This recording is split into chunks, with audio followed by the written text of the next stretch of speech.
Well, I tend to take a sort of shifting point of view with regard to that. I see Peter Newmark creeping into our discussion. I see text type creeping into our discussion. So everything is creeping into a discussion. But I tend to take theory, since we're talking about, well, I'm going to introduce theory. Okay. And basically, your question is really also about theory. So I tend to take it as a kind of all-purpose scout knife. When I need to do something, then, if I want to peel an orange, then I use it. If I want to use it as a bottle opener, I use it. So I think I just use it. So it depends on the occasion and on the situation.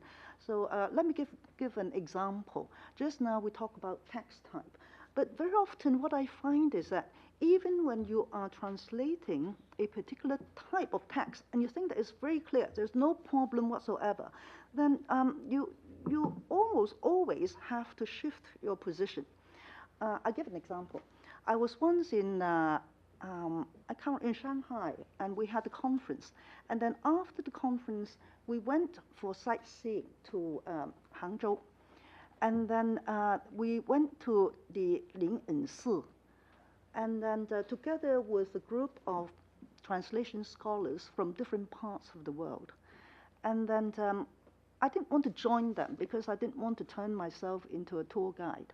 So I just, look at the scenery by myself. And then my attention was caught by a notice.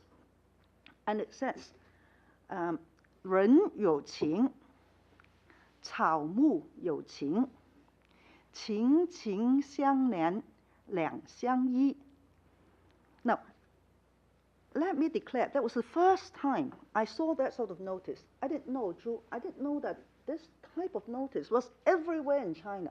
Right? I didn't know that. So for me, it's very striking. And I thought, wow, what a poetic notice.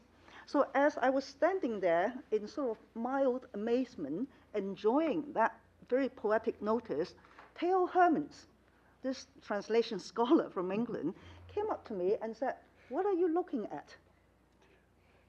And then, what am I, what should I say? So Peter Newmark came to my mind, text type. So, right, this is a notice, so I just translate it as a notice. So I should tell him this is a notice. And I know that the next question he's going to ask me would be, what's the notice about? Why have you been standing there, in sort of absorbed, sort of appreciation? And then I thought, oh, whatever Peter Newmark says, I'm not going to just tell Theo Hermans that the notice said, step off the grass, or keep away from the grass, right? Otherwise, it would be really stupid. So I said, whatever Peter Newmark has taught me, I'm going to take it as a different type of text. It's not going to be an advertisement. So I said, come what may, I'm going to translate this as a poem. Then eventually I decided to do that, and that helped me solve the problem. So initially, you could say I was taking translation as a craft or as a professional and trying to do it very professionally, saying that this is a notice. And then I decided not to, and I was quite happy with my decision. So that's my way of answering the question.